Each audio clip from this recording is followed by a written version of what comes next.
Bueno, nuestro siguiente expositor es el ingeniero Franklin Alberto Olivo Rodríguez. Él es del país de República Dominicana. Su tema es el impacto de la penetración de energías renovables en los sistemas de protección eléctrica. eh, Comentarles un poco acerca de la experiencia del ingeniero Franklin. Es ingeniero electromecánico con especialidad en eléctrica, con posgrados en gestión de proyectos y protecciones de sistemas de potencia en el Instituto de Energía de la Universidad de San Juan, Argentina. Miembro senior de la IEEE y presidente del capítulo de Power Energy Society de República Dominicana. Actualmente es gerente general de Folivo Power Consulting, donde lidera estudios de flujo de carga, cortocircuito, estabilidad dinámica, coordinación de protecciones e interconexión de plantas renovables y BESS, diseño de subestaciones eléctricas y diseño de líneas de transmisión. Cuenta con experiencia de 25 años ocupando roles directivos y técnicos en el organismo coordinador del Sistema Eléctrico Nacional, OCCENI, y en consorcios energéticos como Punca Cana, Macao, impulsando proyectos que van desde subestaciones a IS y expansión de transmisión, diseño y construcción de compensador estático hasta dimensionamiento de almacenamiento y servicios complementarios. Certificado en diseño BIM de subestaciones con Printex y manejo de herramientas como Power Factory, ETAT, PSCAD, PSSE. Además, imparte formación especializada y dirige equipos multidisciplinarios orientados a resultados de seguridad operativa y cumplimiento normativo en el sector eléctrico dominicano. Ingeniero Frankie se encuentra conectado. Por favor, su cámara. Sí, correcto. Estoy aquí. ¿Qué tal? ¿Qué tal? Buenas noches a todos. Muy buenas Muy buenas noches. noches, ingeniero Franklin. Un gusto tenerlo en esta noche. Ya estamos aquí de noche, eh, aquí Sí, en este congreso, en esta quinta versión de nuestro congreso. Yo le cedo la bueno, palabra, por favor, ingeniero, para que inicie con su presentación. agradecido de compartir con todos. Creo que probablemente soy el primer exponente de República Dominicana. El que no conoce nuestro país, yo espero que algún día lo visiten, es básicamente una isla en el Caribe, a la cual pertenece a la isla Hispaniola, está compartida por dos países. De un lado está República Dominicana, del otro lado está el país, el hermano país de Haití. Y básicamente estamos rodeados por Puerto Rico, que es un estado libre asociado de Estados Unidos. Por otro lado está Jamaica y Cuba, ¿no? Que son las islas mayores del Caribe. Mi exponencia hoy voy a ser breve, voy a tratar de ser breve. Yo sé que el tiempo es corto. Tenemos una forma particular de hablar nosotros los caribeños. Si no entienden algo, tendemos a cortar palabras, a decir las cosas muy rápidas. Yo sé que algunas cosas, a pesar de que hablamos español, también tenemos algunas diferencias de forma de dialecto. Entonces voy a compartir pantalla. Ajá. Este, sí, empezamos aquí. ¿Ahí la ven? ¿Ahí Sí, están se ve viendo? toda su pantalla. Ajá, ahora se ve la presentación. Ujú. Listo, listo. Perfecto. Bueno, pues entonces nuestra presentación y lo que quería compartir con ustedes es el impacto que tiene la penetración, el impacto que tiene la penetración de la energía renovable en las protecciones eléctricas. Las protecciones eléctricas son una de las partes vitales de todo sistema de potencia. ¿Por qué? Porque una de las funciones, digamos que son de gran importancia para cualquier empresa, es la protección también del personal, de cualquier persona, ¿no? Y también la protección de los equipos que normalmente utilizamos en los sistemas de potencia. Los equipos son una parte también muy importante y lamentablemente en la mayoría de los cortocircuitos, cuando sucede en uno de estos equipos que son extremadamente costosos, normalmente estas fallas son por lo general, en algunos de los casos, si perduran mucho, en su mayoría de los casos son destructivas. Y en los sistemas de potencia de estos equipos, la verdad que cuestan bastante, ¿no? Y sustituirlo también es demasiado costoso. Entonces, para hablar de este tema, vamos a ver primero lo que son las protecciones. Vamos a ver conceptos de protecciones para el que no está, digamos, familiarizado con lo que son las protecciones. Sabemos que no todos los ingenieros siempre tienen la oportunidad de trabajar con las protecciones eléctricas y por ello yo creo que es importante conocer cómo se manejan las protecciones eléctricas, qué hacen, qué ven y cómo ellas funcionan para después explicar eh, cómo operan las centrales renovables, lo que le llamamos el IBR, y también ver cuáles son los efectos que tienen los IBR sobre las protecciones, ¿no? Definir las protecciones, definir cómo se comportan los IBR y definir entonces cómo esta penetración, esta tecnología está de alguna manera modificando el comportamiento y, digamos, la selectividad de los equipos de protección. Y vamos a hablar básicamente de las recomendaciones y más o menos qué efecto está teniendo sobre cada uno de estos elementos. Primero, vayamos con las protecciones.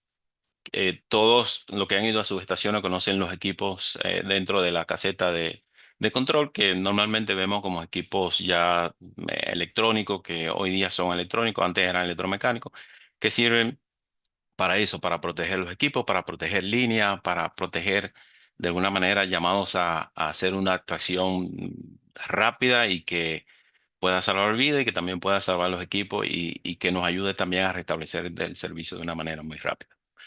La función principal de la protección es detectar y responder de forma rápida y precisa a cualquier condición anormal o peligrosa en un sistema eléctrico, ¿verdad? Y que pueda de alguna manera salvaguardar las vidas, salvaguardar las instalaciones y que uno pueda luego mantener la continuidad del servicio de una manera que sea muy rápida. O sea, disparó, poder saber dónde, que la protección me pueda ubicar con con un grado de certeza más o menos con bastante confiabilidad, decirme, mira, fue en este equipo, fue más o menos en esta zona y que yo pueda también, aparte de proteger las personas y los equipos, pueda también restablecer el servicio de manera que pueda mantener la continuidad. Yo creo que eso es lo más importante de las protecciones. Las protecciones tienen diferentes características. Voy a mencionar cuatro. Las protecciones tienen características de confiabilidad, que es un índice que expresa el atributo de un dispositivo, ¿verdad? Que de operar de manera correcta para la situación que fue diseñada, ¿no? Y dentro de esa característica está la dependabilidad y está la seguridad, que son también dos características.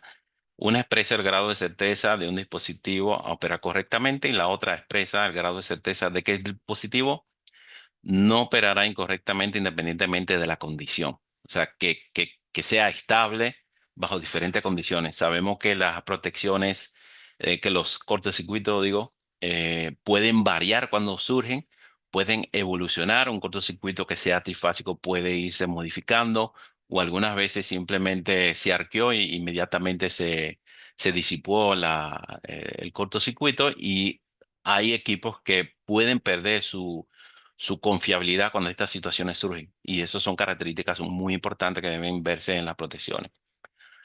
Tiene que ver también la sensitividad, que es la relación entre la respuesta del dispositivo con respecto al cambio de entrada. O sea, cuando pasa un cortocircuito o cuando hay un cambio, qué tan rápido este dispositivo puede cambiar, puede sensar. Porque al final las protecciones siempre están viendo en tiempo real todo lo que pasa y están haciendo mediciones de lazo en diferentes circuitos, en diferentes lazos del circuito de nuestro sistema. Puede ser distribución, puede ser transmisión o puede ser internamente en generación, etcétera. ¿Ok? Otra característica que tiene es la selectividad, que es la capacidad de los dispositivos de protección para diferenciar entre aquellas condiciones para las cuales se requiere operación y aquella para las cuales no se requiere operación. Alguna vez una sobrecarga no necesariamente un cortocircuito. Entonces, estos equipos, las protecciones, tienen que saber cuando está pasando algo y saber discernir cuando realmente es una falla que amerita disparo o cuando es una condición momentánea que puede ser anormal, pero que no necesariamente eh, necesite alguna corrección de disparo o apertura. ¿Ok? Y la otra es la velocidad de actuación, que mide básicamente el tiempo en la que la protección va a emitir una orden de disparo para que entonces se haga la apertura y se deje de alimentar, en este caso, la falla por donde está circulando la corriente, eh, digamos, peligrosa. ¿Ok? Y tenemos también, claro que sí, la estabilidad del relé, que básicamente mide esa condición de si el relé en algunas condiciones de falla. Sabemos que en condiciones de falla no todos los parámetros son lineales. Tenemos variaciones en las tensiones, variaciones en las corrientes, fenómenos armónicos, etcétera. Bueno, el relé tiene que ser también, de alguna manera, tiene que ser estable. Además de que también durante la evolución de la falla puede surgir diferentes condiciones que el relé pueda, de cierta manera, engañarse y no ser de manera selectiva o estable durante la actuación, de manera que puede ser que se equivoque, ¿no? Y eso también es una característica importante. Las protecciones, aparte de los requerimientos que se necesitan en los sistemas de potencia, aparte de lo que sería la continuidad, aparte de lo que serían los otros elementos de calidad de servicio, también hay otras necesidades en las cuales los sistemas de potencia necesitan entregar a los clientes o que se necesitan y que pueden verse algunas veces como servicios complementarios. Por ejemplo, nosotros tenemos necesidades en la red de sincronización y dentro de cada una de esas características hay diferentes necesidades también, que como pongo aquí en el cuadro, hay necesidades de control de frecuencia, de control de voltaje, de amortiguación y una de esas, por ejemplo, es las protecciones, en donde se necesita también la necesidad de ser, detectar las fallas y también aislar la falla, ¿no? Localizarla y básicamente aislarla para uno poderle dar continuidad al servicio. Y esto es importante porque la protección es un elemento vital para la operación del sistema de potencia y lamentablemente cuando se va integrando con otras tecnologías a la cual normalmente toda a toda herramienta le cuesta irse adaptando a los cambios. Las protecciones no necesariamente van adaptándose tan rápido como van asumiendo las empresas las tecnologías. Y esto es importante mencionarlo. Hablando un poco de de la historia de las protecciones surgen, para que entiendan, surgen en el mismo momento que salen los sistemas de potencia. Algunas veces no lo vemos así, pero en el momento de que se comienza a manejar los primeros sistemas de potencia, surge también la necesidad y los problemas de cortocircuito.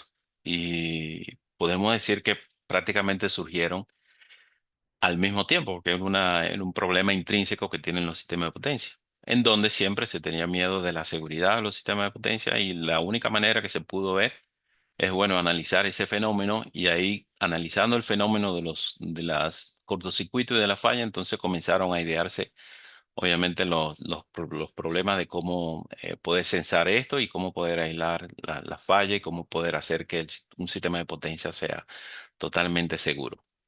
Eh, Podemos decir que el primer inventor de las protecciones de los relés fue esta persona, Mikhail Dobrowolski, que es una persona que fue un ingeniero parte polaco, parte ruso, que fue de la misma generación de las personas de Thomas Alva Edison, de Tesla, fue como esa misma promoción que trabajó también en los sistemas de potencia, pero esta persona se ve como el precursor del primer relé. Comenzó a salir en los primeros años, desde que se hicieron los primeros sistemas de potencia en 1901 y ya se estaban implementando ya desde 1905. Obviamente, el primer relé, el primer efecto de los cortocircuitos, de la falla, el más notable es la sobrecorriente, especialmente en los sistemas aterrizados. Y se ideó sobre ese fenómeno, solamente sobre el fenómeno de sobrecorriente, sobre básicamente una bobina que puede sensar el aumento de corriente a través de todo el sistema de bobina, campo magnético y básicamente hace un recorrido de una bobina para hacer una actuación y la unión de contacto. ¿Ok? Esta persona trabajó desde el principio en todo esto y se le atribuye la patente del primer relé. Y es bueno que sepan esto porque las protecciones siempre, siempre han sido una parte prácticamente que nació con el sistema de potencia. Por eso es tan importante. ¿Ok? ¿Cómo está estructurado un sistema o una arquitectura de un relé de protecciones? Hoy día, los relés de protecciones, ya casi todos los fabricantes lo que utilizan es microprocesador, o sea, es una tarjeta madre, es una computadora en donde únicamente lo que hace es tomar señales de la red, en este caso señales análogas, corriente y tensión. Lo que hace entonces después es hacer un convertidor análogo digital para convertir estas señales de corriente y tensión en forma digital. Toma esas señales, la procesa, la filtra. Luego digitalizada lo que hace es un procesamiento de la señal y sobre ese procesamiento de la señal hace un algoritmo de filtrado y sobre ese algoritmo de filtrado utiliza un criterio de selectividad para entonces tener diferentes acciones en las cuales puede ejecutar cierto mando bajo ciertas condiciones. Básicamente eso es lo que hace. Y al final tiene unas salidas binarias en donde puede mandar por ahí alarmas, puede mandar por ahí contactos secos, contactos húmedos, indicadores LED, en donde básicamente se tiene la salida de los relés. Hoy día todos los relés, la mayoría, por lo menos lo que se están fabricando hoy día, están basados en microprocesadores, o sea, en computadores. Una tarjeta de una computadora en donde se toman las señales, se digitaliza. El fabricante básicamente hace todo esta patente internamente de la lógica y todo esto. Y eso es hoy día básicamente lo primero que comenzaron con este tipo de relé ya con microprocesadores, creo que fue Schweitzer. Inicialmente las empresas como ABB y ya tenían todo el know-how de cómo hacer los relés electromecánicamente. Hubo un proceso intermedio que se utilizó electrónica, pero ya hoy día se está utilizando microprocesadores. ¿Ok? Entonces, el relé, como siempre, está mirando el problema que pasa en el caso de los cortocircuitos. Siempre mira ciertas características. ¿Cuáles son estas características? Especialmente en la falla. Cuando pasa un cortocircuito o cuando pasa una falla o se rompe el aislamiento de la red en cualquier punto de nuestro sistema, siempre normalmente ocurre una baja impedancia. Un cortocircuito ocurre cuando obviamente se perfora el aislamiento o cuando el sistema tiene una muy baja impedancia hacia el camino a tierra. Lo que puede deberse, obviamente, por un contacto directo, por una, como digo, una falla de aislamiento o una falla en un componente del sistema de potencia, en donde básicamente se rompe, ¿no? Se hace un contacto directo.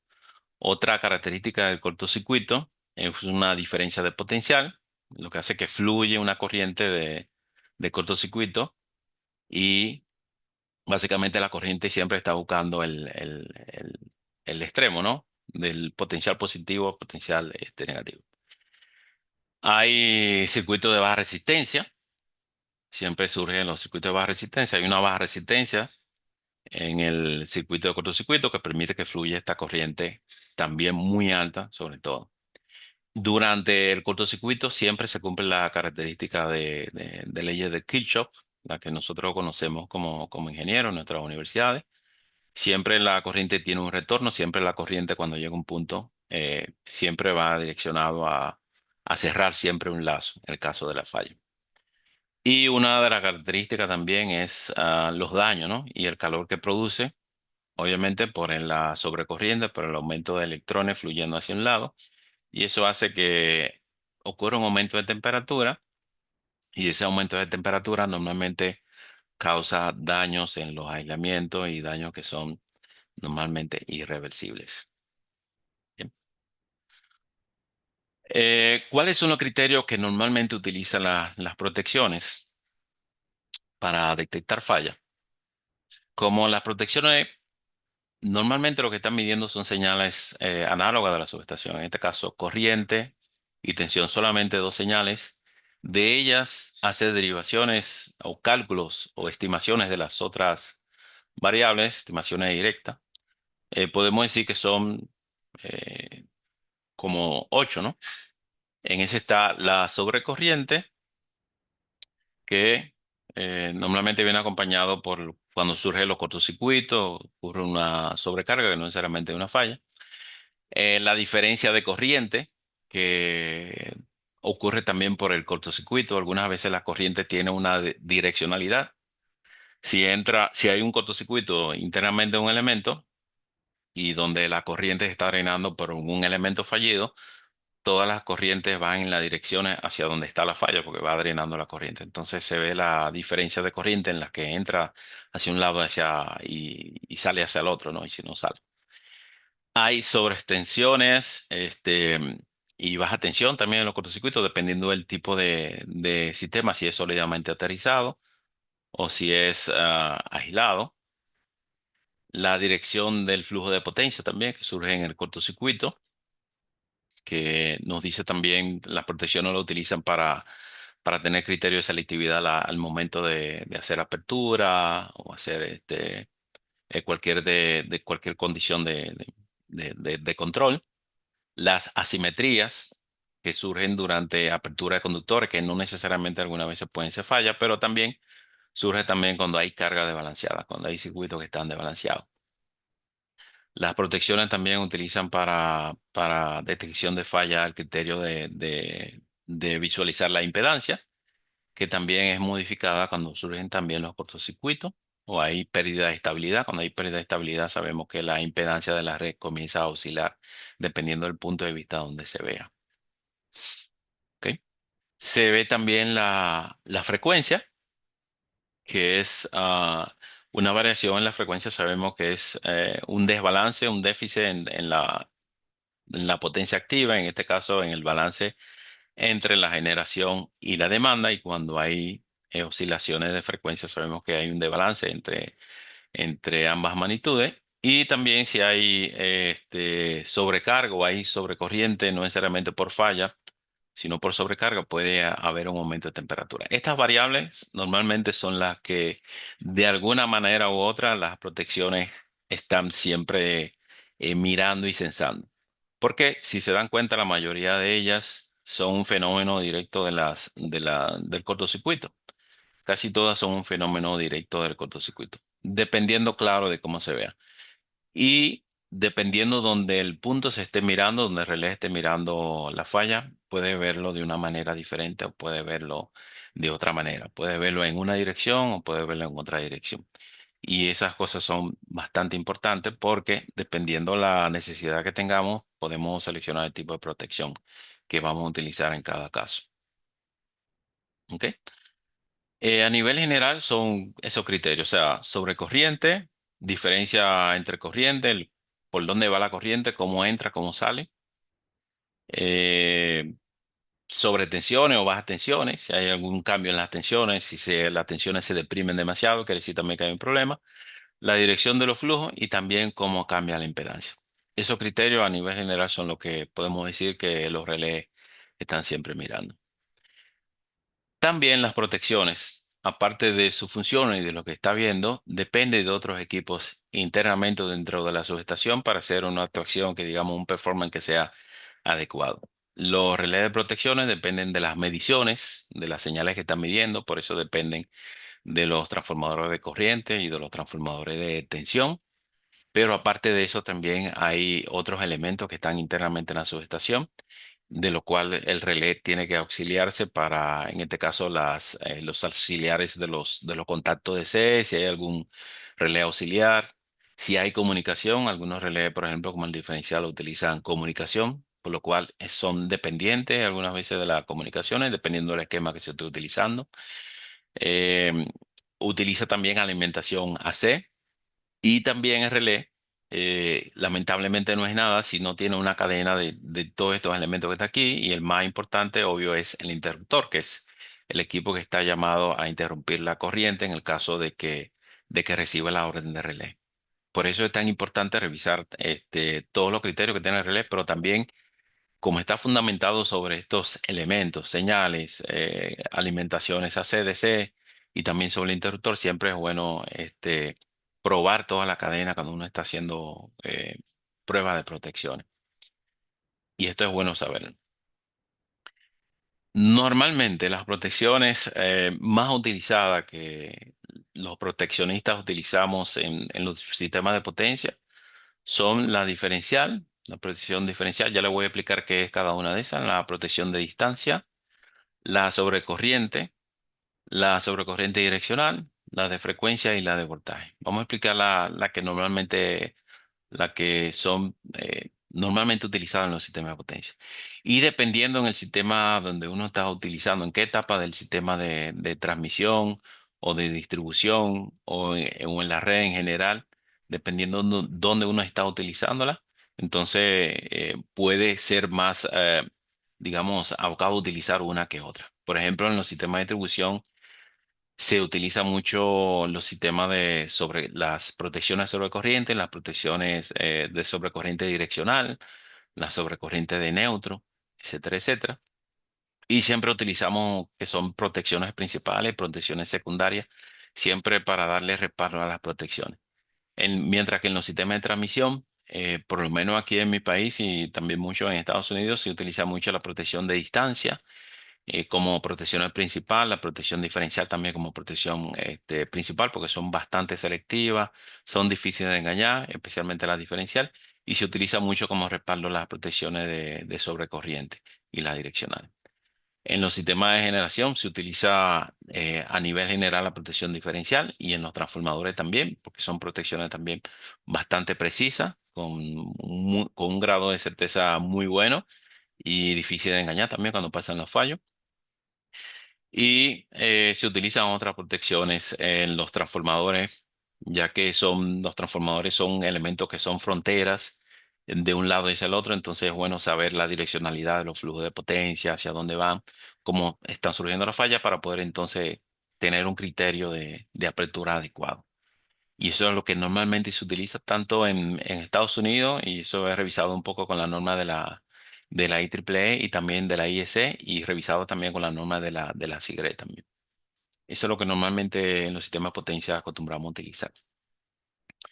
Hablemos de las primeras protecciones, las que son más importantes, ¿no? Las que más se usan, que son estas, ¿no? La diferencial, la de sobrecorriente y la distancia. ¿Cómo funcionan estas protecciones? De una manera muy básica. La impedancia es una relación entre el voltaje y la corriente, ¿no? Entonces lo que hace el relé es, de manera básica, ver la corriente, ver la tensión, hace un cálculo de la impedancia y sobre esa impedancia, que es una impedancia de lo que está surgiendo en la falla o de lo que está pasando en el sistema de potencia, la mide respecto a una impedancia patrón que uno ya ha calculado y puede ahí el relé puede determinar si esa impedancia está dentro de la baja impedancia del cortocircuito y así puede tener el criterio de seleccionar el mando o la apertura o simplemente puede seleccionar el retardo de arranque y señalización básicamente. Es la manera básica de cómo funciona esta protección. Es fácil que se pueda engañar porque cuando se tienen muchos lazos por ejemplo, desde la barra 2, si hay muchos lazos de extremo, probablemente en estas otras zonas, otras impedancias que uno le da como patrón para que mida, pueden variar y eso también puede variar dependiendo si hay generación en algún punto o en otro punto, o también si hay líneas paralelas. Pero es muy buena protección en ciertas condiciones. La impedancia también se puede adecuar a diferentes formas y es bastante utilizada en muchos sistemas de potencia. La otra protección que es bastante exacta y muy buena es la protección diferencial. Andan sus variantes por ahí. Cada fabricante tiene, por ejemplo, protección diferencial 87T, 87L. Eso quiere decir que son de transformadores, para líneas. el 87 es para generadores y así para diferentes componentes. Y el funcionamiento básico de la protección diferencial es que mide el flujo de la corriente en, en dos puntos diferentes o en los extremos de un elemento y sobre la suma vectorial en los extremos de ese elemento, la cual podemos decir que es la zona que ese relé está protegiendo. Puede ver entonces hacia una suma vectorial y puede saber si hay una falla internamente, porque en el caso de que surge una falla en el elemento, las corrientes de ambos extremos van hacia adentro, ¿no? Y cuando hace la suma vectorial y la ve contrapuesta, bueno, pues entonces obviamente puede detectar que hay un fallo cuando hace una suma vectorial. Y siempre este relé, a diferencia del de distancia, que tiene que medir la corriente y el voltaje, solamente necesita medir corriente en dos extremos. Puede ser en las líneas, puede ser en transformadores o puede ser en generadores. Y es básicamente una suma vectorial. Tiene umbrales, o sea, zonas en las cuales obviamente no dispara, porque también hay factores que pueden, eh, digamos, hacer que este relé pueda considerar que no está midiendo bien, como es el umbral aquí de corriente mínima. Pero a nivel general es una protección que es una comparación muy sencilla, muy efectiva, es muy difícil de engañar, es muy bastante utilizado en el sistema de potencia. Y tenemos entonces la protección de sobrecorriente, que normalmente casi todos los ingenieros conocemos, porque es muy parecida, se utiliza los fusibles se comportan de manera muy parecida a la sobrecorriente. Básicamente el fusible podemos decir que es casi dentro de la familia, es como si fuera el primo, pero no necesariamente como igual, ¿no? No tienen el mismo tiempo, la seguridad y la estabilidad que brinda un relé. El fusible tiene una franja de tiempo en la cual se espera que dispara, pero el relé es muy exacto. El de sobrecorriente tiene un umbral de tiempo con cierto grado de exactitud. Y básicamente lo que está mirando es la corriente. Solamente ve la corriente y si hay un aumento de corriente que sobrepasa de un umbral X, entonces ahí entonces hace la actuación. Este umbral puede estar como una función constante, en este caso un tiempo definido o una pared, ¿no? Donde si pasa ese umbral puede mandar el disparo o puede estar sobre una función, en este caso normalmente inversa o el tipo de función que uno elija, y sobre eso entonces tendría una parte en donde operaría o donde básicamente haría un disparo. ¿Ok? Y al final, una de las también muy utilizadas en los sistemas de distribución y también de transmisión es la que llamamos la direccional. La direccional es básicamente una sobrecorriente, pero con una 32, con una medición de la potencia. ¿Y qué es lo que utiliza? Bueno, utiliza el criterio de ver la corriente, cuando surge la sobrecorriente, cuando hay un aumento de la corriente por una falla, y utiliza el voltaje para hacer una metodología de polarización. En este caso, la polarización se utiliza más o menos para distinguir en qué dirección va la corriente. O sea, ve la corriente, pero también la tensión. Mirando la corriente y la tensión, entonces puede discernir, bueno, si la falla va en una dirección o si va en otra dirección. Y conociendo la dirección, entonces lo que hace es que, dependiendo de lo que uno le diga, si dispara hacia adelante, hacia atrás, puede tener un criterio de selectividad para entonces actuar o mandar información o disparo en cualquiera de las condiciones. Y es una protección bastante útil.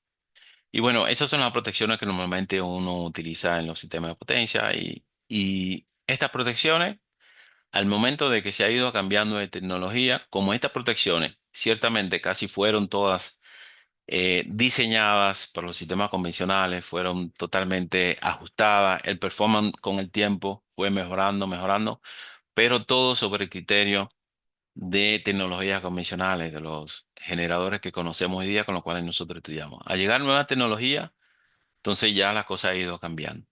¿Cuáles son las influencias de variables que tienen que ver en cada una de las protecciones? Nosotros tenemos, como miden las señales de corriente y de tensión, el relé de esas magnitudes, de esas dos señales análogas, va cambiando, digamos, calculando otras variables. ¿Cuáles son esas otras variables?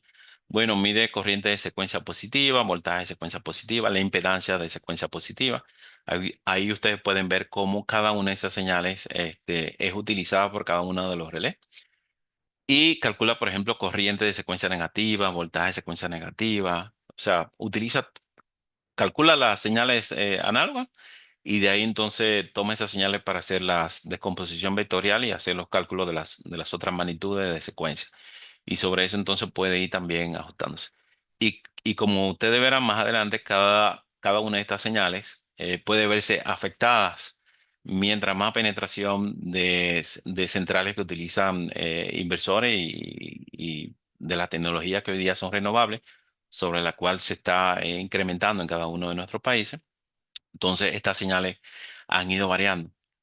Los relés que nosotros hoy día vamos manejando, claro, las empresas están tratando de ir cambiando, de irse adaptando, pero tienen que entender que algunas de estas protecciones, lo que brindan al cliente es totalmente la seguridad y confianza, como la característica que estamos viendo, selectividad, sensitividad, estabilidad.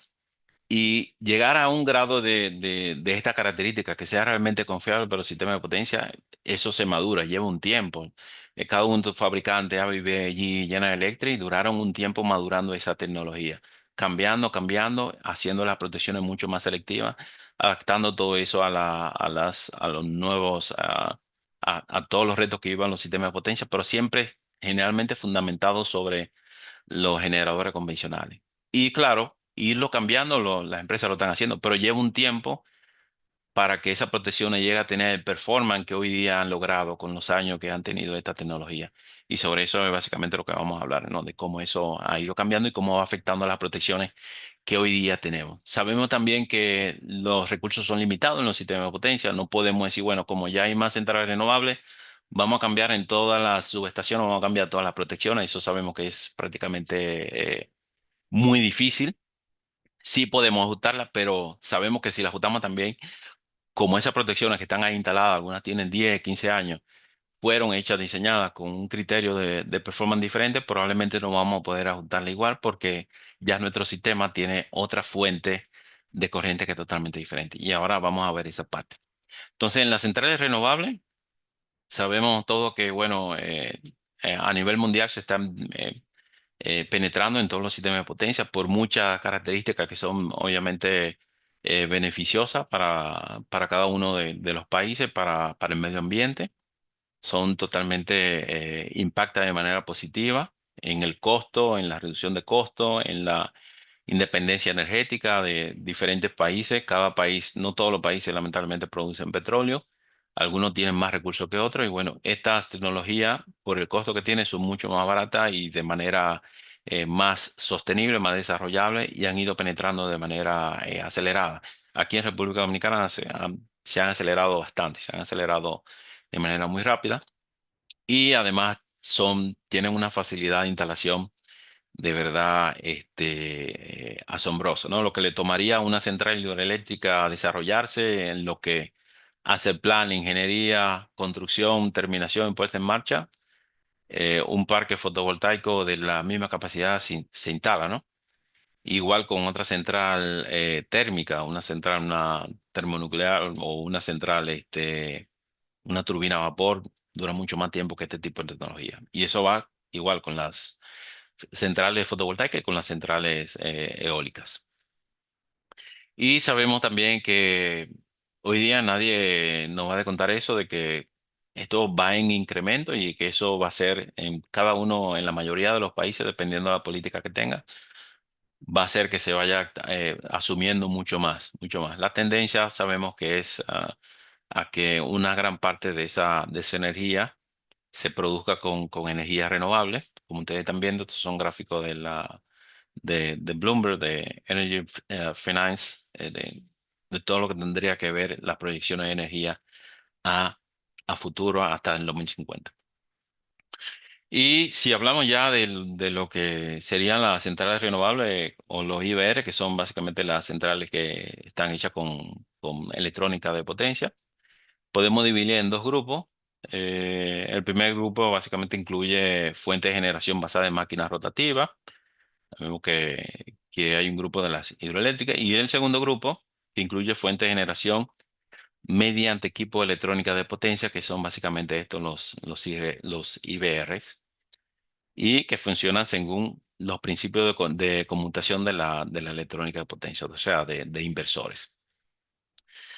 Y un aspecto que es importante y que diferencia a los IBR del primer grupo de lo que utiliza máquinas rotativas es la capacidad de que cuando surgen estos cortocircuitos, estos elementos básicamente limitan la corriente de cortocircuito sin la intervención de ningún circuito externo. O sea, ellos mismos básicamente se limitan, se exhiben de dar corriente, y recuerden que los relés básicamente lo que miran es la corriente. O sea, el relé está viendo ese efecto del cortocircuito, que en donde uno de los mayores efectos es el aumento de corriente, y a diferencia de los equipos convencionales, la electrónica de potencia lo que hace es que básicamente se limita a dar corriente, y mientras más centrales renovables van incrementándose, entonces las corrientes de falla son mucho menores. ¿Y qué es lo que pasa con esta electrónica de potencia? Bueno, como ustedes dan cuenta, la mayoría de los sistemas renovables, IBR, siempre tiene una etapa de un enlace DC, en donde tiene inversores. De un lado está la conexión de la red, y del otro lado está la fuente que alimenta, y básicamente esto como que trata de mantener la DC irregular, mientras la otra lo que se encarga es básicamente de hacer la conmutación para convertir a CDC y hacer la inyección a la red AC. ¿Ok? Y hay un punto que es importante, que es en la etapa intermedia del vínculo DC entre el inversor y ya el generador, hay dos elementos que son muy importantes también, que es el chopper, que es como un circuito de descarga cada vez que está la electrónica de potencia está haciendo la conmutación. O hay falla, es básicamente un elemento con resistencia, una resistencia con una tiristores. Y está el DC-Link, que está aquí, que es básicamente un capacitor, en donde lo que maneja esta parte es lo que ayuda de alguna manera, como capacitor en un componente, en una red DC, ayuda a, digamos, hacer que el voltaje DC sea lo más estable posible para que la fuente de generación no tenga tanta variación. Y cada vez la electrónica de potencia está haciendo la conmutación, en tu equipo está llamado a estabilizar un poco el vínculo intermedio que hay entre el DC. Y estos elementos, especialmente el capacitor, el DC-Link, lo que hace es que en este caso desacopla la dinámica de las fuentes renovables durante eventos de falla. O sea, cuando la falla está surgiendo, que cae la tensión, obviamente el capacitor de alguna manera trata de mantener esa tensión y un poco desacopla la fuente del inversor, ¿no? La fuente que tiene que ver con el efecto, como lo vería, ¿ok? Mientras que en el tiempo de respuesta también, como el capacitor está aportando y está haciendo una variación y está aportando al vínculo DC, la falla, digamos, se ve como que no se vería igual, ¿no? No se vería igual la caída de tensión, y el tiempo también se ve afectado. O sea que la respuesta a la falla es muy rápida, y la respuesta intermitente es lenta. Cada vez que el capacitor está tratando de estabilizar en su campo eléctrico, entregando en ese vínculo intermedio, entonces esto se ve afectado. Y esa es una de las razones por las cuales estos sistemas también se ven afectados, y aparte de otras cosas que vamos a mencionar también. El sistema principal de control utiliza obviamente señales de corriente de tensión para entonces hacer toda la lógica de control interno y poder entonces hacer los disparos de las compuertas de los transitores o de los IGBT, lo que tiene en electrónica de potencia, para entonces ir acomodando en el punto de conexión, de interconexión, el PCC, lo que está entregando, ¿no? Y que también estas señales utiliza de lo que serían los filtros Fourier para hacer las mediciones y todas esas cosas, ¿no? En un tiempo más o menos de un ciclo. Y lo que normalmente sucede es que durante el pico de corriente, estos valores del filtro y del capacitor que estaría de este lado, eh, se ve afectado, ¿ok? Se ve básicamente retrasado de alguna manera, y que no responde normalmente como debería hacerlo una máquina convencional. Y por eso entonces se ve también esa desviación. Y Lo que normalmente vemos en las mayoría de los proyectos que hemos trabajado, que han sido varios de estudios y de interconexión, por lo menos aquí en mi país, es que la mayoría de los fabricantes de inversores tratan de alguna manera de simular el comportamiento de los mismos generadores ya convencionales. O sea, tratan de que la red no se sienta diferente, de que ellos eh, de alguna manera se comporten muy parecido a como se hubiera comportado quizá un generador convencional.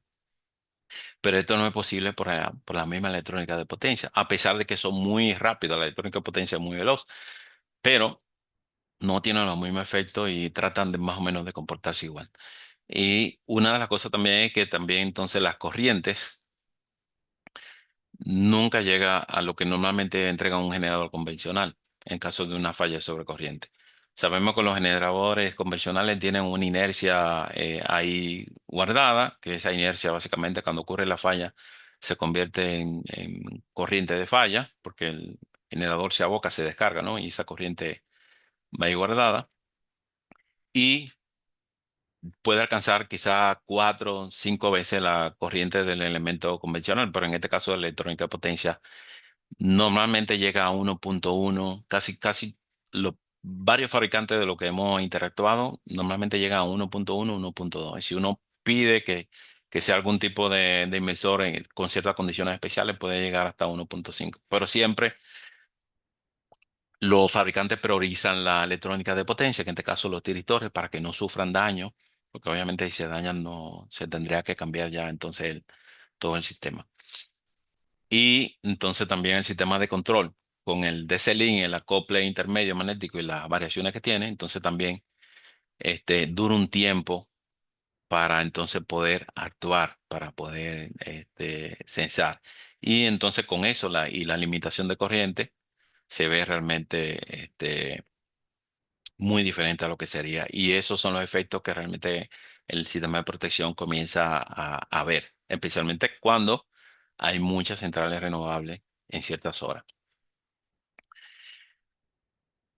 ¿Cómo se vería la corriente? Si yo tengo, en este caso, los inversores, los IBR, se tendría, si surge una falla y estaría en condición normal, como ustedes ven aquí, en el punto de la falla estaría aquí, ellos comenzarían a aportar corriente. Por ejemplo, eso se ve que es una corriente bifásica, ¿no?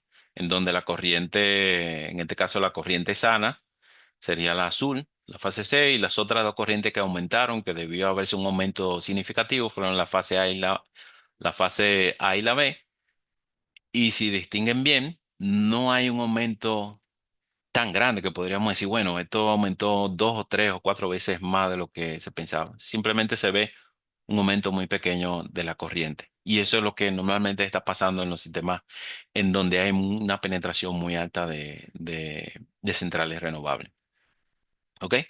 Y entonces lo que podemos decir que las corrientes de la IBR básicamente están en función de qué? De las condiciones del sistema, o sea, qué impedancia está viendo el sistema, de la estructura misma del IBR, o sea, qué tipo de estructura tiene el mismo sistema de convertidor y también de la configuración del sistema de control, o sea, del esquema de control que se tenga aquí adentro. ¿Ok?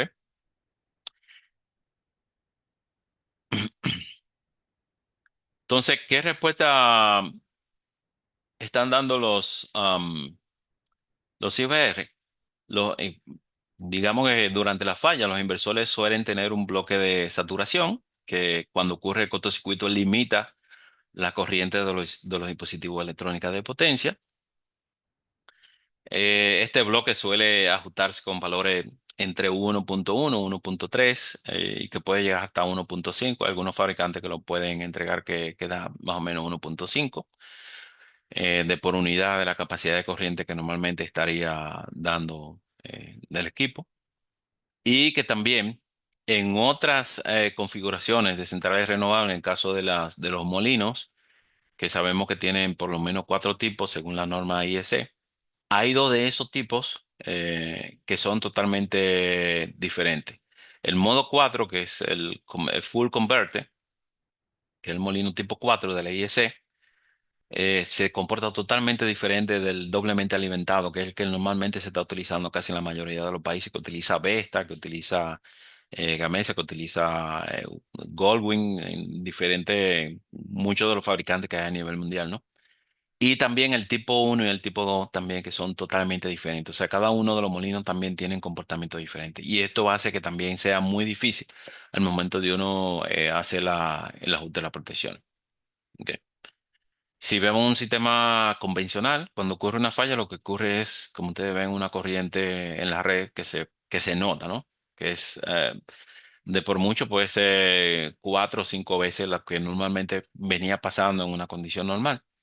Si es un generador convencional, como ustedes ven aquí, pueden ser 3 o 2 veces y medio o 4 veces lo que venía alimentando ese generador, y eso es muy fácil de detectar.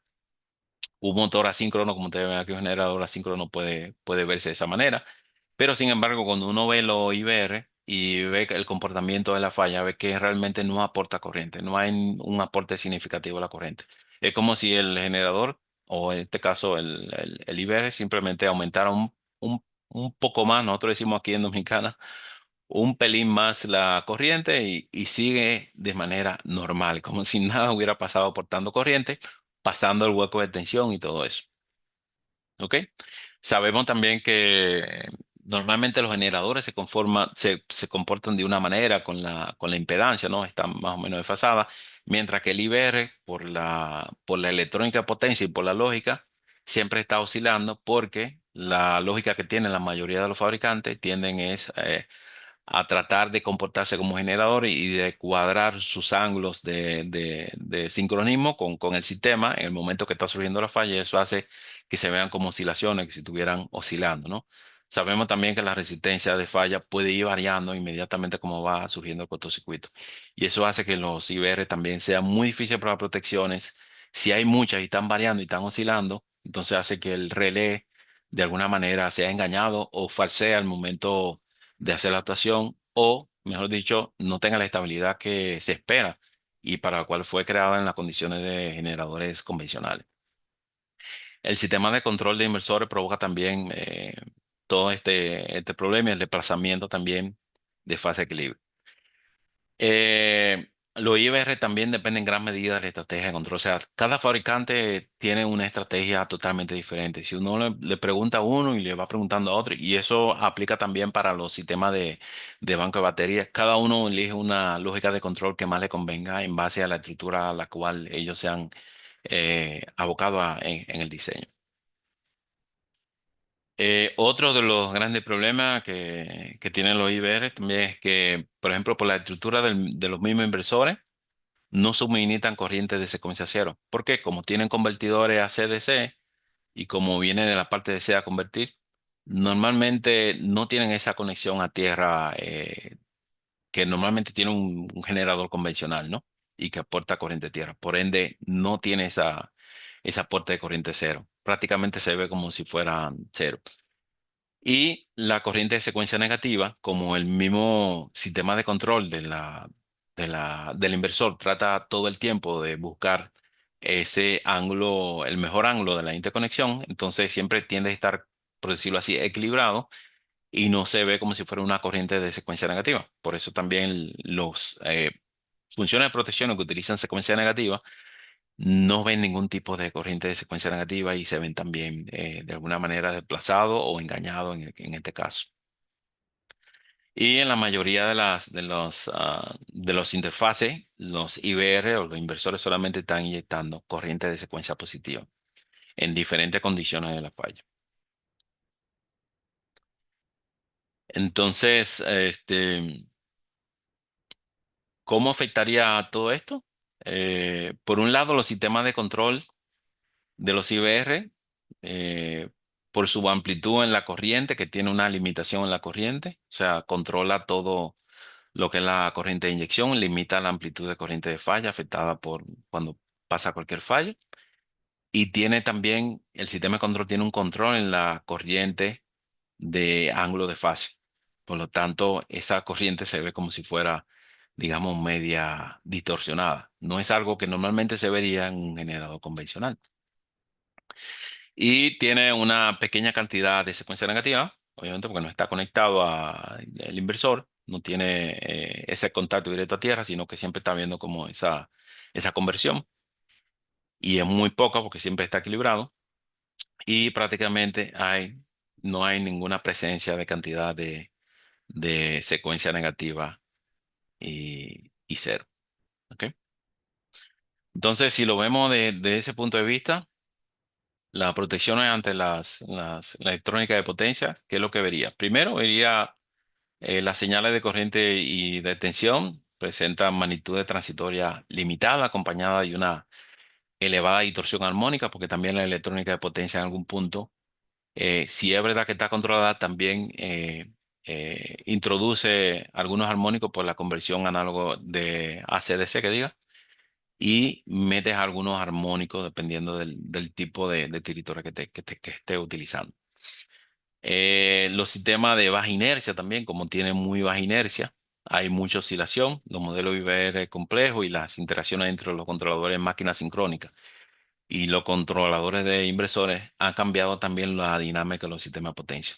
Lo que normalmente los fabricantes duraron, qué sé yo, 20 años digamos, ajustar todo para que tenga un buen performance, hoy todo eso está cambiando y esos relés que nosotros tenemos hoy día ya se están viendo afectados, inclusive aun cuando nosotros hacemos los ajustes necesarios para que esto pueda tener un buen performance de las protecciones, aún así el gran cúmulo de centrales renovables, igual como vaya aumentando, esto también va afectando. Hay otra cosa muy importante también, que la elevada penetración de IBR lleva a cambio en los paradigmas de coordinación de los sistemas de protección. ¿Por qué? Porque sabemos que la alta incertidumbre que tiene las centrales renovables, en el caso de la solar y en el caso de las eólicas, hacen que sea muy difícil. Puede haber situaciones meteorológicas en donde pueda haber gran inyección, pero en la misma hora, en el mismo día, puede ser otra condición totalmente diferente. Sin embargo, en un generador convencional sabemos que está produciendo a cierta hora y que cuando ese generador está ahí, bueno, va a tener una potencia de despacho intermedia y está siempre dentro de un mínimo técnico y un máximo técnico. Pero las centrales renovables no son así. Pueden variar básicamente su condición meteorológica y puede estar en 100% y al momento puede estar en 80% y eso, incertidumbre en la inyección puede hacer que sea muy difícil también hacer el ajuste con una precisión la cual sea, digamos, adecuada para el sistema de potencia.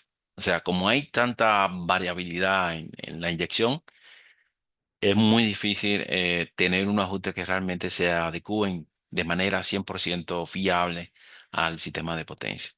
Y eso puede variar en el día, en la noche, en situaciones, temporadas de agua, temporadas secas, temporadas, etcétera, etcétera, y la estacionalidad, ¿no? Y entonces, ¿qué es lo que normalmente, cuáles son los efectos que produce todas estas variaciones de la IBR sobre cada una de las protecciones que nosotros vimos? Vamos primero con la protección de distancia. En la protección de distancia hay eh, diferentes impedancias, zona uno, zona 2, que son las impedancias patrones que uno calcula para que el relé pueda hacer la comparación que diga. El IBR tiene como causa, tiene los parámetros de control, ¿no? Que varían. Esto tendría un efecto en la impedancia de relé que puede estar muy alejada de la impedancia de la red. Como aporta muy poco corriente y el relé de distancia está minando la corriente y la tensión, obviamente, si no hay mucha corriente, el cálculo de la impedancia se ve totalmente afectado. Entonces, esto hace que en cierto momento el inversor o el relé se ve engañado porque puede pasar una falla muy próximo y como hay muy poca corriente, el relé de distancia en la zona uno, zona 2 puede verlo mucho más lejos de lo que es. O sea, puede verlo como si estuviera en otra impedancia, en otro patrón de impedancia que no necesariamente sería en la zona donde él entiende que tiene que actuar de manera inmediata. Y si se dan cuenta, los generadores eólicos tipo 3 tienen también una impedancia de oscilación, que básicamente es la causa de la frecuencia de la corriente y la tensión de falla que pueden estar de alguna manera desacopladas o separadas. ¿Ok? También la impedancia el relé de impedancia puede tener problemas en la direccionalidad, básicamente por el sistema de control y la limitación del inversor, y esto hace que también la misma polarización en el caso de la tensión se vea afectado del relé de distancia. ¿Ok? La corriente de secuencia negativa, en el caso de relé de distancia, como tiene que ver también con eh, las fallas monofásicas, la impedancia de secuencia negativa y la impedancia de secuencia cero pueden verse también afectadas en el caso de la protección. O sea que a nivel general, la protección de distancia siente mucho cada vez que hay un aumento significativo de las centrales renovables. ¿Por qué? Porque entonces, como no hay mucha corriente, entonces siente un efecto directo en el cálculo de la impedancia y entonces de alguna manera se queda, me gusta decirlo así, un poco ciego, ¿no? Un poco con muy poca capacidad de vista. ¿Ok? La protección diferencial, ¿cómo se vería afectado? Bueno, tiene en el caso de la función del umbral de corriente, en el caso de los generadores eólicos tipo 3, la protección, la causa que tiene es la protección del límite de corriente mediante control del inversor, o sea, el sistema de control, y esto tendría un efecto en la corriente de arranque que no funcionaría muy bien porque estaría como de alguna manera limitado, ¿no? Y en la lógica de selectividad de fase también, el generador tipo 3, que es el doblemente alimentado, el IBR, por la estrategia de control, en el caso de los huecos de tensión, que son normativas que normalmente se utilizan tanto en Europa como en todos los países, para pasar la falla, esto tiene un efecto en el que actúa sobre la protección diferencial. El inversor actúa para aumentar la corriente de fase y eso hace que también entonces se vea afectado la selectividad de la protección 87. La diferencia angular de la fase averiada no es suficiente, o sea, el valor de corriente no es suficiente para que la suma vectorial sea totalmente exacta en el caso que hace la selectividad de la protección 87.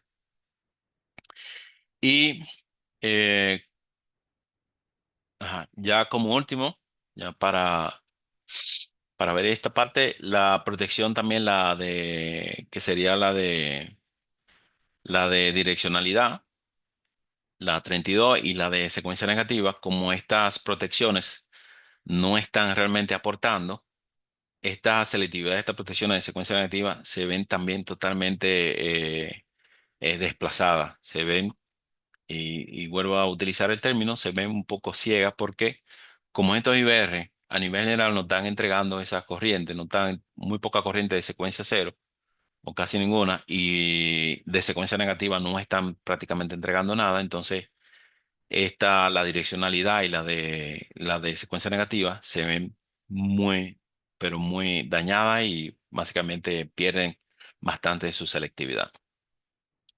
¿Qué es lo que normalmente nosotros estamos recomendando ya como ingeniero de protecciones? Es, bueno, siempre ver en detalle la lógica de control de los sistemas de estos IBR, dependiendo del fabricante que sea. Por lo menos aquí en República Dominicana y en otros países se pide a los fabricantes de inversores la lógica de control. No van a entregar todo el know-how de la electrónica de potencia, pero sí podemos ver más o menos cómo funciona característicamente. Muchos de los software que se están utilizando, como en la posición anterior, el ETAP y en este caso el Dick Silent, que se utiliza aquí en República Dominicana de la empresa, el Power Factory de la empresa Dick Silent de Alemania, está comenzando ya desde hace varios años a comenzar a integrar nuevos componentes y nuevas configuraciones. De hecho, la nueva versión que viene ahí, que salió ya en estos días, que la que viene en el 2026, comienza a hacer análisis de estabilidad inclusive desde el punto de vista de impedancia base, a ver cómo toda la estabilidad sobre el criterio de la impedancia, cómo varía y cómo el sistema, la penetración de los IBR afecta a todo el sistema. Ya como última recomendación, posibles soluciones y lo que estamos mirando ya también que se están comenzando a implementar. En la IEEE han salido varios reportes de lo que serían las protecciones adaptivas o inteligentes. Y ya a propósito de la penetración de la inteligencia artificial, también se están desarrollando aplicaciones integradas, ¿no? De protecciones adaptivas centralizadas y protecciones adaptivas e inteligentes, en donde sería como un mando central de protecciones y se está comenzando a ver cómo interactúa, cómo se ven las centrales renovables, cómo varían esa variabilidad y cómo entonces se toma una decisión en base a criterios ya de conocimiento y de varios casos de inteligencia artificial. Básicamente eso es lo que tenemos para ustedes hoy. Así que yo espero que les haya gustado. Muchas gracias, ingeniero Frank. Tenemos excelente exposición. A ver, vamos a ver, en el chat tenemos una consulta acá. Dice, la detección de puntos de falla en sistemas de distribución 10 kb, 22.9 kb, tarda mucho en su localización, en la operación y mantenimiento. ¿Qué reles a más de distancia pueden ser recomendables y que ayuden a estimar el lugar de la falla? Casos de electrificación rural, selva o sierra.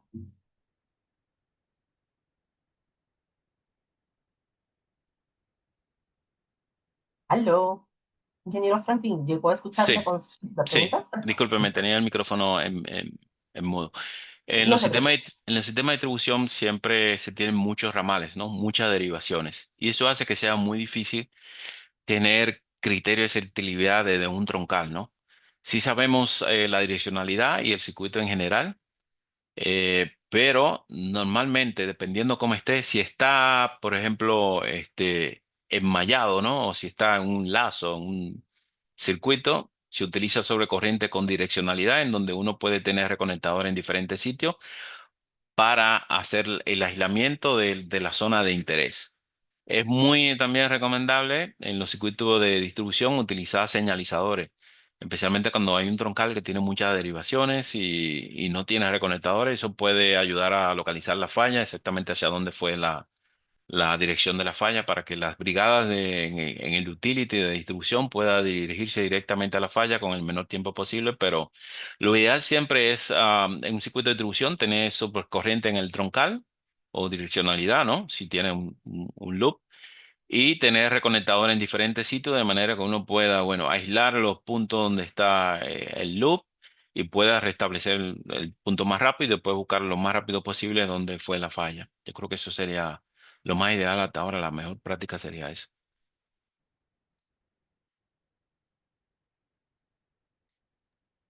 Aquí tenemos otra consulta. Dice, buenas noches. ¿Se usa ojímetros para detectar cortocircuitos? ¿Se usa? Repite la pregunta, por favor. Ojímetros, omímetros, algo así es lo que está escrito aquí.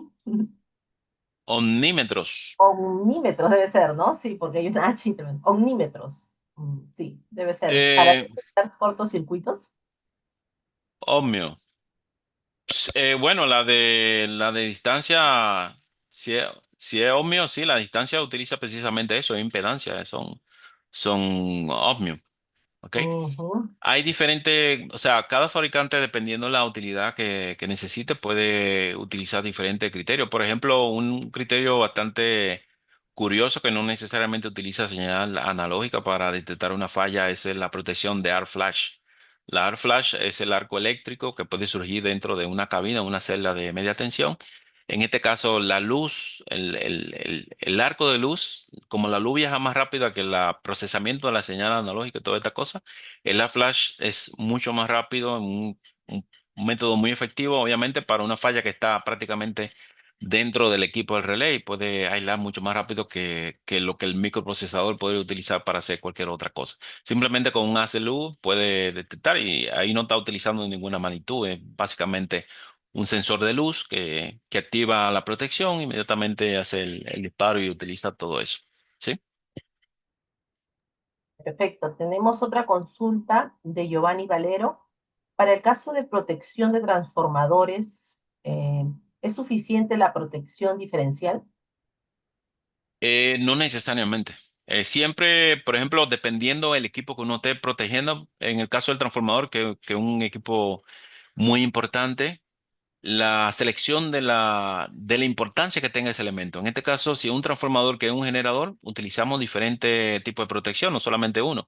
El diferencial normalmente debe ser el principal método de protección para transformadores que son de vital importancia, que queremos que no se nos dañen, porque es una protección muy rápida, con muy buena exactitud y la utilizamos en elementos que son vitales, ¿no? Que son como ese transformador.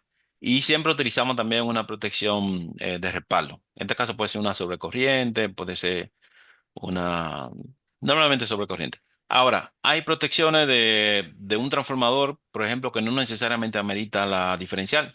Si es un transformador de un servicio auxiliar, de algo que no necesariamente vital, y dependiendo del costo de ese transformador, se puede utilizar simplemente una sobrecorriente con diferentes criterios. También se puede utilizar. Según la norma, el libro de protecciones de la IEEE, el 242, se puede utilizar dependiendo, ¿verdad?, qué tan importante es ese elemento en la red. Uno puede utilizar un esquema u otro. Pero ciertamente acostumbramos en transformadores grandes, transformadores de 138.000, 345, 500 kV, utilizar diferencial y utilizar sobrecorriente, e inclusive otro elemento como eso. Pero siempre diferencial como principal. Ujú. Elmer consulta, ha hecho dos consultas aquí. Ujú.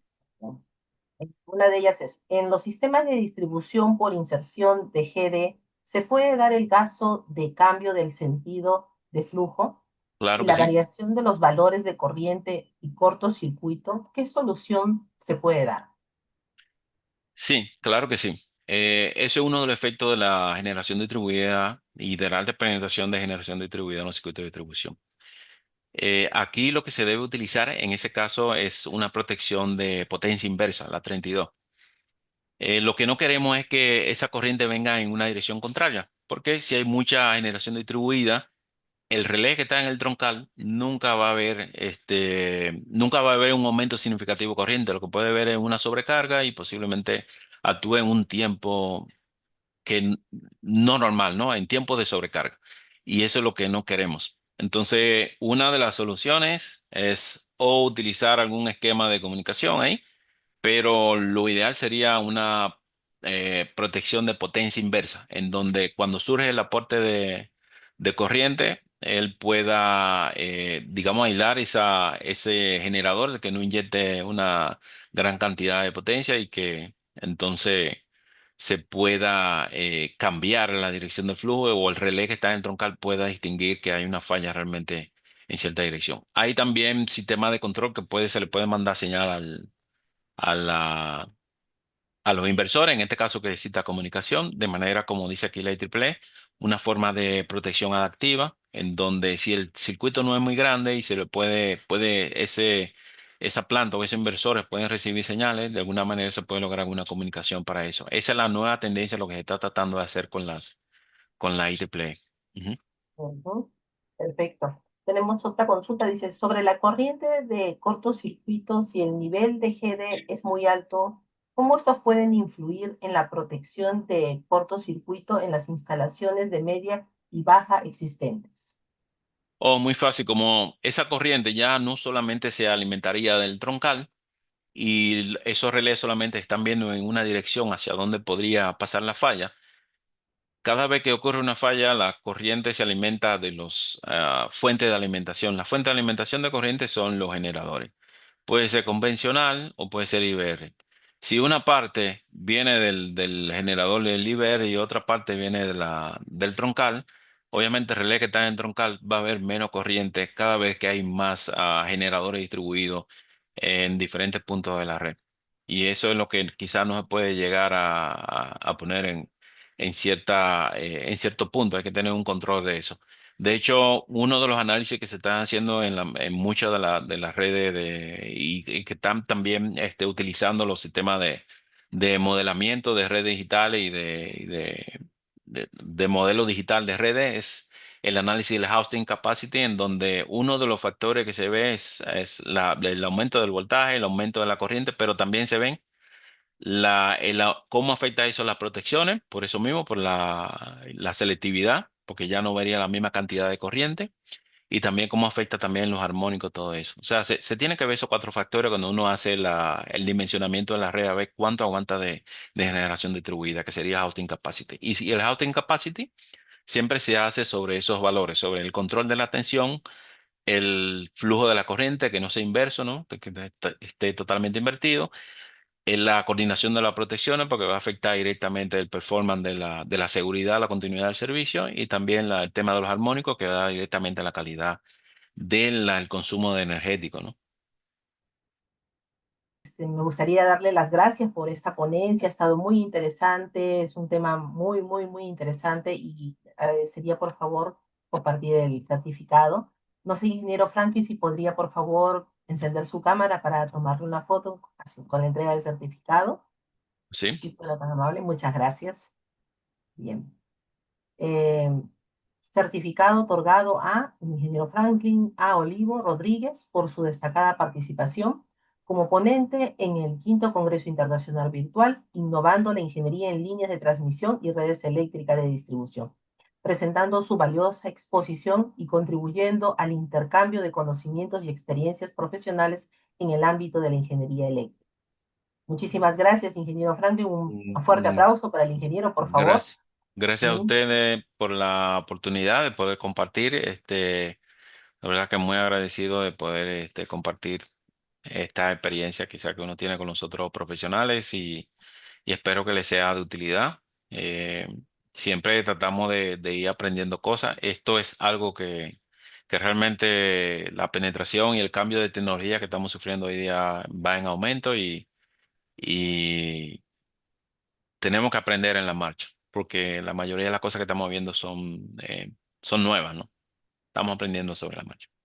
Muchas gracias a Así todos. es. Gracias, gracias, ingeniero Franklin.